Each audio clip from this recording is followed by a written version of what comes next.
Hi friends, suspense thriller జానర్లో తెరకెక్కిన రుద్ర రూపాయ నమః మూవీ ఇప్పుడే చూసి రావడం జరిగింది. ఈ మూవీ ఎలా ఉందో మీతో పంచుకుందామని వచ్చాను.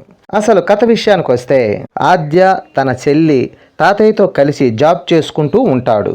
ఆద్యకు జాబు గోవాకు ట్రాన్స్ఫర్ అవటంతో తన చెల్లితో కలిసి గోవాకు వెళ్తుంది. అక్కడ క్వార్టర్స్ రెడీ అవ్వలేదని 2 రోజులు మోజు ఇల్లాలో ఉండమని ఆద్యకు మేడం చెబుతుంది. ఓకే అని అక్కా చెల్లెళ్ళు ఇద్దరు కలిసి ఆ విల్లాలోకి వెళ్తారు. వీళ్ళ పక్కనే ఇంకొక విల్లాలో మాజీ ఆర్మీ మేయర్ ఉంటాడు. అతనికి మైండ్లో బుల్లెట్ దిగటంతో ఆ సమస్యతో అతను ఉంటాడు. అతనికి ఎదురుగా వచ్చి ఎవరైనా గొడవ పెట్టుకున్నా, అతను కోపంగా ఉన్నప్పుడు ఎదురు ఎవరొచ్చినా చంపేస్తాడు. ఓ సైకోలా ఉంటాడు. ఆద్య చెల్లి కోసం తన లవ్వరు గోవాకి వస్తాడు. వెళ్లే ముందు పక్కింట్లో ఏదో జరుగుతుందని జై వీడియో తీసుకుంటూ అతని ఇంట్లోకి వెళ్తాడు.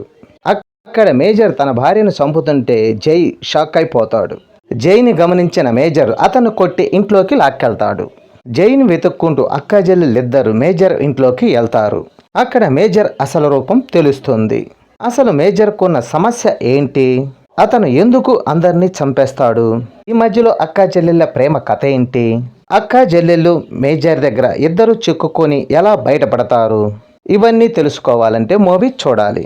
ఇటువంటి సస్పెన్స్ థ్రిల్లర్ జానర్లో వచ్చిన మూవీలు చాలానే వచ్చాయి. ఈ సినిమా కూడా అదే కోవలోకి చెందిందే.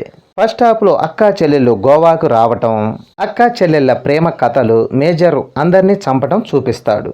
ఇంటర్వెల్కి జైని వెతుక్కుంటూ అక్కా చెల్లెళ్ళు మేజర్ ఇంట్లోకి వెళ్ళటం, నెక్స్ట్ ఏం జరుగుతుందనే ఆసక్తి ప్రేక్షకుడికి పెరుగుతుంది. సింపుల్ కథ అయినా కథనం కొంచెం సాగదీసినట్టుగా ఉంది.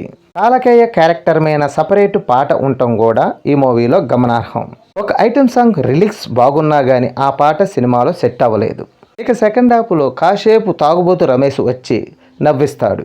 ఆ తర్వాత మేజర్ వీళ్ళ వెనక పడతాం, వీళ్ళు ఎలా సేవ్ అయ్యారన్నది క్లైమాక్స్లో చూపిస్తాడు. ఇక నటుల పర్ఫార్మెన్స్. బాహుబలి సినిమాలో కాలకేయ ప్రభాకర్ విలన పాత్రలో బాగా ఫేమస్ అయ్యాడు. ఈ సినిమాలో కూడా నెగిటివిటీ రోల్లో మెప్పించాడు.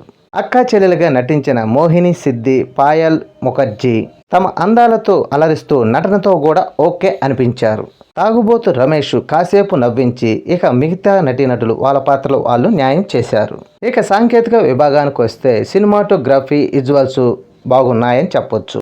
బ్యాక్గ్రౌండ్ స్కోరు సస్పెన్స్ సీన్లో మెప్పించాడని చెప్పొచ్చు. కొన్ని చోట్ల కొన్ని సీన్లో బ్యాక్గ్రౌండ్ స్కోర్ ఓవర్గా అనిపించింది. సినిమా చాలా వరకు సింపుల్ లొకేషన్లోనే షూటింగ్ చేశారని తెలుస్తుంది. ఇక నిర్మాణ విలువలకు వస్తే ఈ సినిమా స్థాయికి తగ్గట్లుగానే ఉన్నాయి.